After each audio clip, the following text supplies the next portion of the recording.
negara itu kan punya aturan, punya budaya masing-masing ya. Jadi kita harus ikutin aturannya mereka. Nah, kalau emang udah jodoh kita nggak bisa ngomong apa-apa ya. Mungkin pasti ada jalan. Cuman kalau emang sekiranya itu dari awal sudah sulit dan untuk diperjuangkan ya.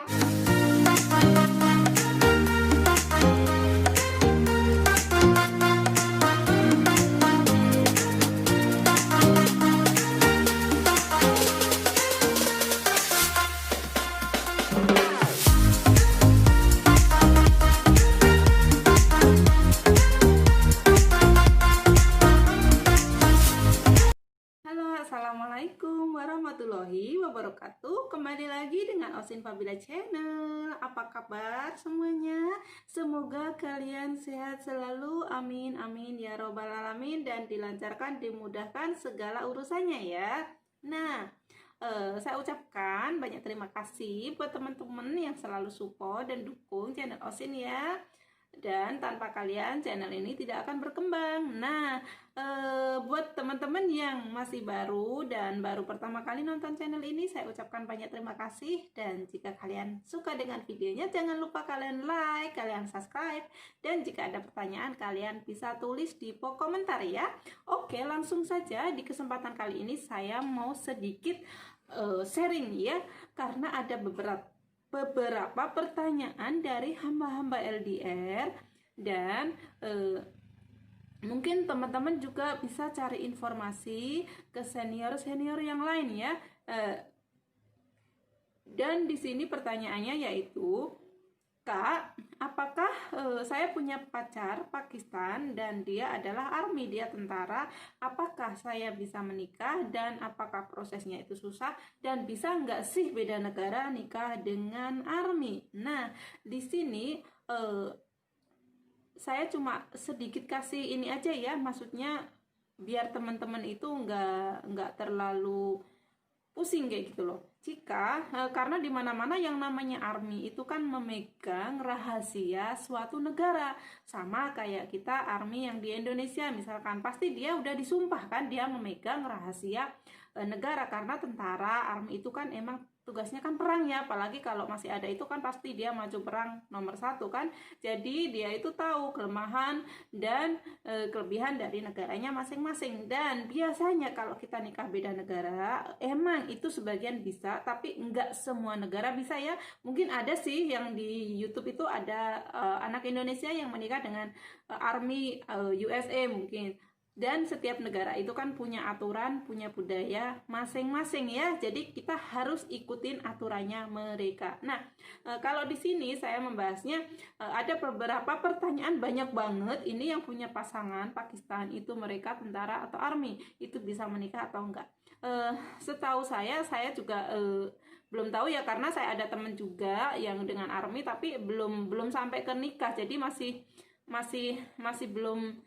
belum proses ke pernikahan. Jadi untuk boleh enggaknya ya sebenarnya itu sangat sulit ya kalau untuk bisa menikah. Jadi kalau teman-teman itu memang punya pasangan army, mendingan enggak dulu deh, daripada nanti kalian kalian emang bener-bener mau prosesnya tapi itu rumit banget dan itu harus ada izin dari atasannya juga, dan itu pun juga kayaknya susah deh, kita juga wajib ke sana, terus itu pasti bakal banyak sidang-sidang. Dan kalau saran saya sih mendingan ya enggak ya, cari aja yang maksudnya yang pegawai biasa, maksudnya yang atau pembisnis atau terserah, bebas ya. Tapi kan namanya jodoh, kita nggak tahu ya, kita nggak bisa menolak. Kalau emang jodohnya dia itu ya pasti ada jalan dari Allah ya, kayak gitu. Jadi semuanya itu kita juga nggak bisa. Cuman kalau aturannya itu kan emang agak susah kayak gitu ya. Jadi teman-teman cari infonya aja dulu, coba tanyakan aja ke pasangannya kira-kira bisa nggak. Dan kalau emang nggak bisa, kalian lebih baik mundur ya.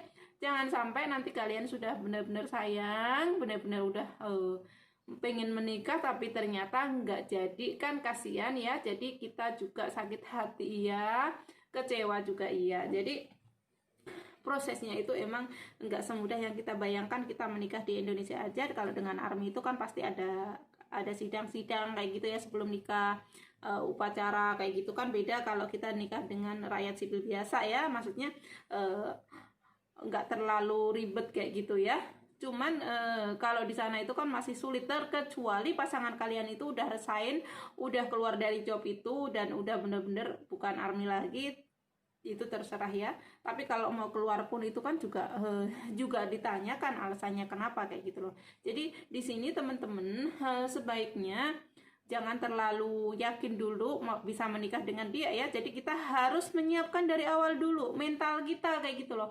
Kalau emang kita punya kenalan army, oke lah itu keren ya, wow army kayak gitu ya. Cuman gimana kita bisa bersatu nggak? Kalau emang itu sulit, kalau emang itu kita nggak bisa bersatu, so ngapain diterusin kayak gitu loh. Jadi kita itu harus banyak berpikir kayak gitu loh. Jangan kita cuma memikirkan egonya kita gitu, tapi kita harus ikuti aturannya yang berlaku. Tapi kita juga nggak tahu kalau emang Allah ngasih jodoh kita dengan army dari negara manapun, kalau emang itu jodoh dari Allah, pasti ada jalan dan kita bisa menikah. Tapi jika belum jodoh, ya pasti Allah akan memberi jodoh yang terbaik sebagai gantinya ya. Jadi nggak usah patah semangat ya. Jadi banyak-banyak aja cari info, dan kalau emang niat serius itu dari si lakinya coba dipertanyakan sama atasannya ya. Terus tipsnya juga, misalkan kalian dapat kenalan army, itu kalian harus yakin dia bener-bener army atau cuma army bohongan. Maksudnya gini, dia ngaku-ngaku army, dia coba tanya ID cardnya atau apalah, itu bener-bener army apa cuma army bohongan ya, atau hoax. Jadi kita juga harus pokoknya zamannya sekarang itu emang kita bener-bener harus ini ya, harus super ketat ya. Nggak boleh langsung percaya, apalagi dengan orang asing yang kita baru kenal. Notabene kita itu nggak tahu tentang apa-apa tentang orang luar, tiba-tiba kita dapet chat orang luar, pasti hati kita itu wow banget kayak gitu. Maaf Adan, saya break dulu sebentar ya. Oke teman-teman semuanya, buat kalian yang emang punya pasangan army ya, sebenarnya semuanya itu tergantung. Emang kalau emang udah jodoh kita nggak bisa ngomong apa-apa ya, mungkin pasti ada jalan. Cuman kalau emang sekiranya itu dari awal sudah sulit dan untuk diperjuangkan, ya lebih baik dari sekarang sebelum semuanya terlanjur kalian mundur. Tapi kalau memang itu bisa diperjuangkan dan bener-bener kalian bisa nikah resmi negara, itu ya nggak apa-apa dilanjut ya. Dan kalian sebaiknya cari informasi ke teman-teman yang mungkin lebih berpengalaman, atau mungkin dari pokoknya dari manapun infonya ya. Jadi kalian jangan sampai telat info ya. Jadi kalian harus cari tahu yang benar-benar detail bisa menikah atau enggaknya. Mungkin kalau mereka sudah resign dari jobnya army, nggak masalah, kalian bisa menikah. Tapi kalau posisinya masih tugas, karena di sana itu kan army nggak ada libur ya, setiap hari masuk.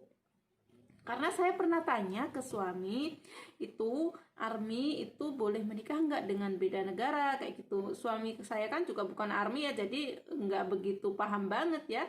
Dia cuma bilang, lah emangnya arminya bisa izin, bisa cuti ke Indonesia, kan army nggak pernah libur kayak gitu. Sebenarnya ada saudara suami itu yang army ya, nanti next time saya akan coba tanya, saya mau cek sebenarnya bisa apa enggak kayak gitu ya. Saya mau coba tanyakan karena saya juga penasaran juga ya.